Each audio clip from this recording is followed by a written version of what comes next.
Selamat jumpa dengan saya, Catur Darmayanto. Kali ini saya akan membahas topik yang terkait dengan pengembangan diri kita dengan waktu, khususnya apa yang dapat kita lakukan terhadap waktu. Pada zaman yang sibuk seperti saat ini, kita merasa kerap kali tidak cukup memiliki banyak waktu untuk menyelesaikan suatu aktivitas kegiatan yang kita kehendaki. Padahal sama kita ketahui bahwa waktu yang termanfaatkan secara produktif akan mampu menghidupkan kembali semangat kita, sehingga tidak berlebihan apabila kita membahas topik apa yang dapat dilakukan terhadap waktu. Kesuksesan atau kegagalan suatu pekerjaan yang kita lakukan ditentukan hanya dengan 4 kata saja, yaitu saya tidak punya waktu.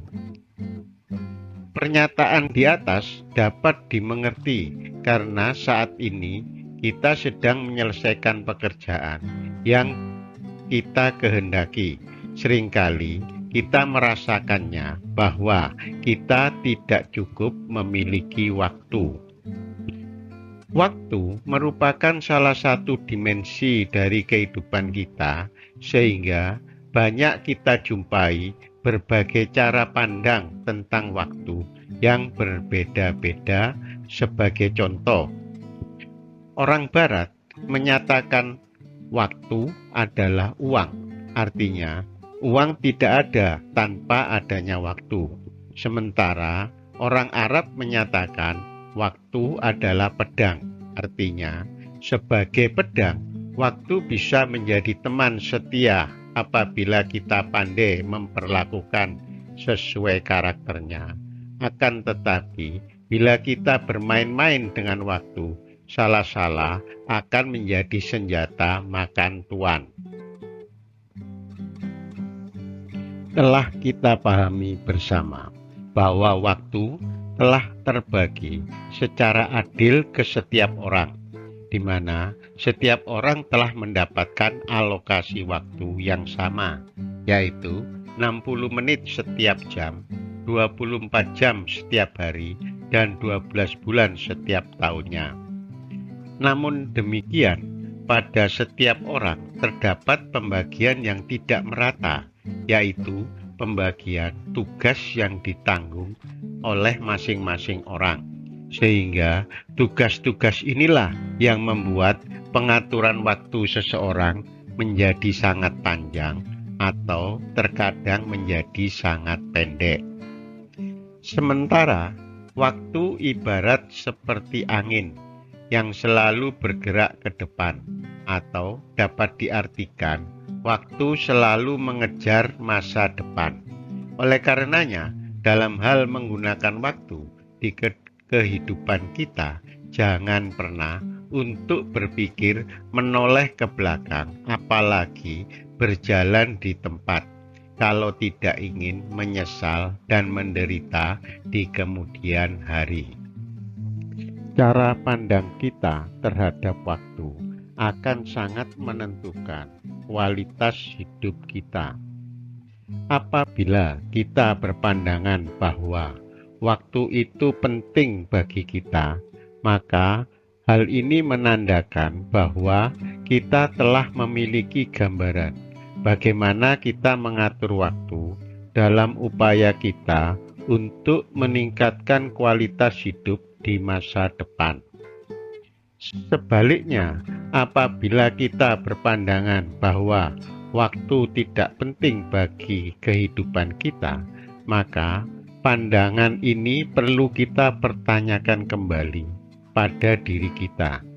Namun demikian, apabila pandangan tersebut ternyata sudah merupakan keputusan final, maka kita harus siap atas keputusan ini dan jangan sampai ada penyesalan di kemudian hari akibat keputusan final ini. Masalah waktu terkadang terjadi karena situasi eksternal. Sebagai contoh, saat kita bekerja di kantor, umumnya kita tidak memiliki pilihan aktivitas kegiatan lain karena aktivitas yang harus kita ikuti telah terjadwal dan ditetapkan oleh perusahaan di mana kita bekerja. Belum lagi, kita terkadang dituntut untuk tepat waktu dalam menghadiri pertemuan atau rapat-rapat perusahaan. Masalah waktu yang sering kita alami semata-mata bukanlah masalah nasib, namun terkadang masalah waktu justru merupakan ciptaan kita sendiri. Artinya, kita terkadang sering terperangkap pada jebakan waktu yang kita buat sendiri.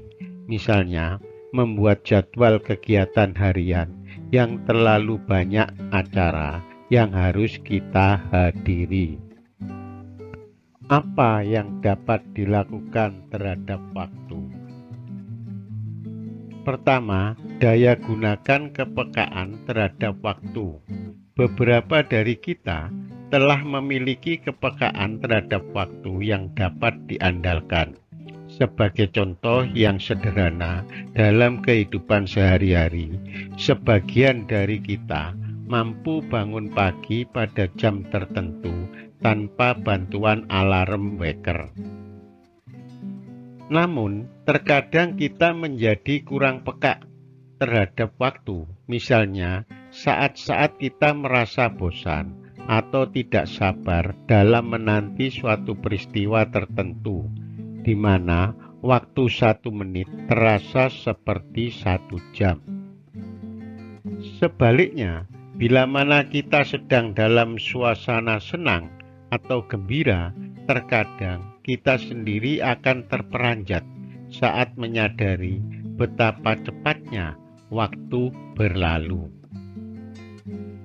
Dari gambaran tersebut menunjukkan bahwa sebagai manusia kita tidak memiliki kemampuan menilai waktu secara kritis, sehingga untuk terlihat sebagai orang penting, kita terkadang melebihkan alokasi waktu yang digunakan untuk suatu aktivitas.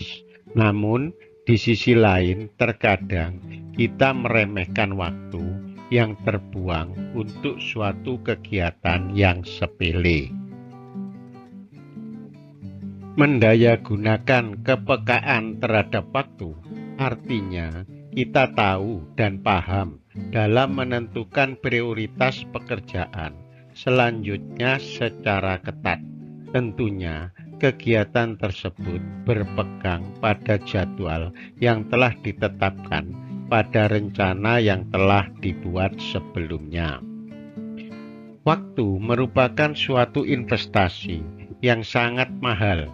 Oleh karenanya, kita dituntut untuk menggunakan waktu secara optimal, sehingga akan dapat membantu kita dalam menyelesaikan tugas-tugas dengan baik, yang pada akhirnya akan mengubah keseluruhan hidup kita.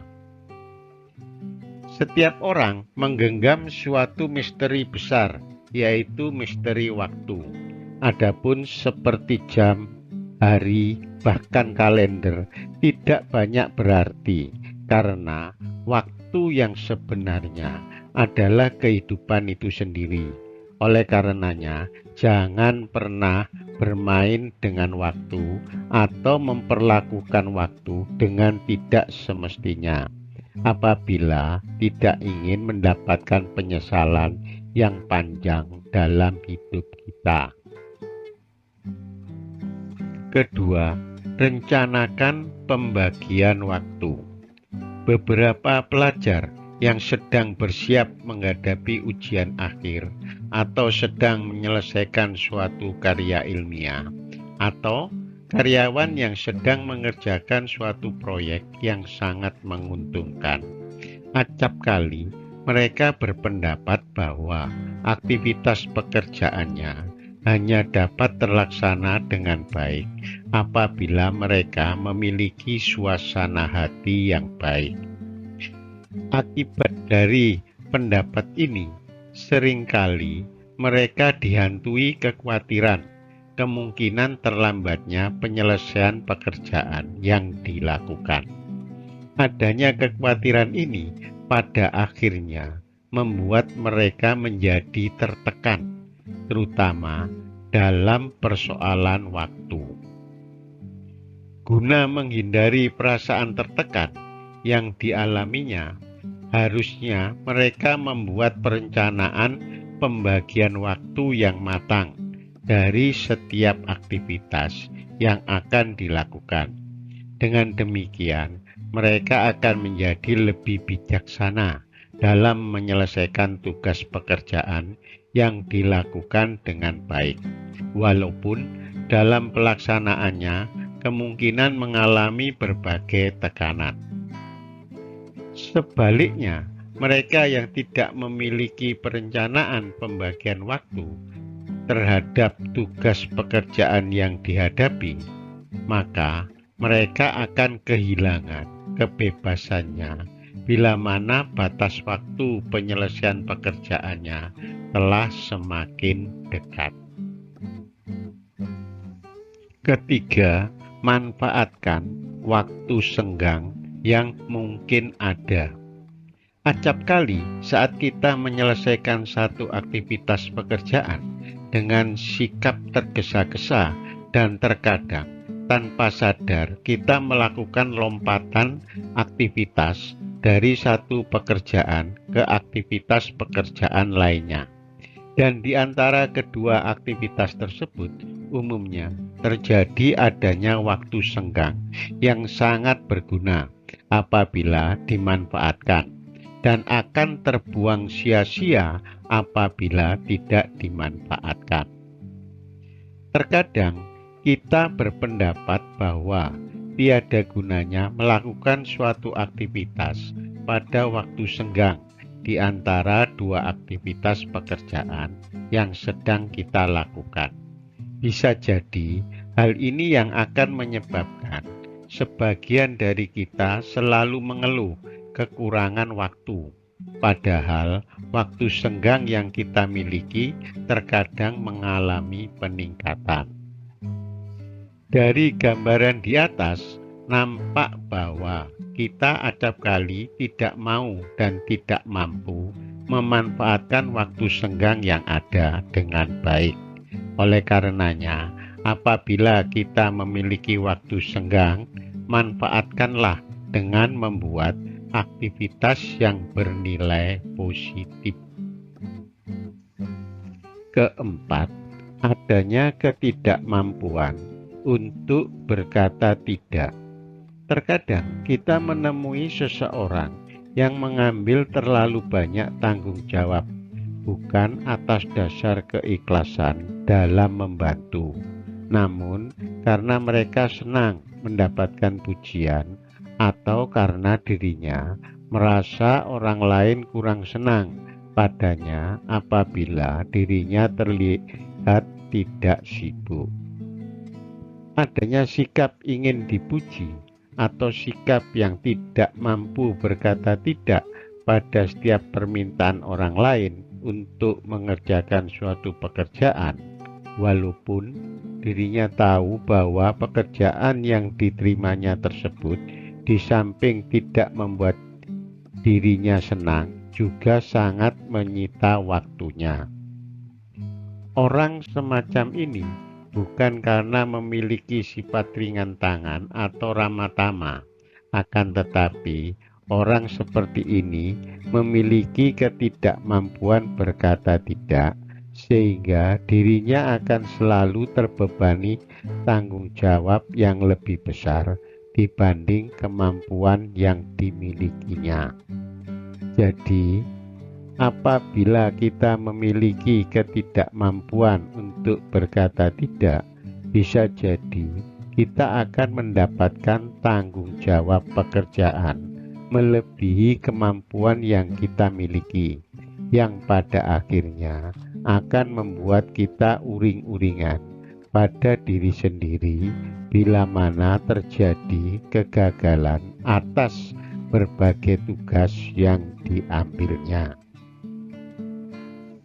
Sebagai penutup, coba kita renungkan dua pernyataan ini. Pertama, bagi sebagian orang, waktu 1 jam terasa berjalan sangat lambat. Namun, untuk sebagian orang yang lain, waktu 1 jam terasa berlalu bagaikan 1 detik saja. Kedua, orang yang beruntung adalah orang yang dapat menggunakan waktu yang dimilikinya untuk dimanfaatkan semaksimal mungkin. Sebaliknya, bagi orang yang tidak bisa memanfaatkan waktu akan menimbulkan penyesalan dalam hidupnya. Sekian, terima kasih atas perhatian dan dukungannya selama ini. Semoga kita semua diberikan kekuatan untuk terus belajar.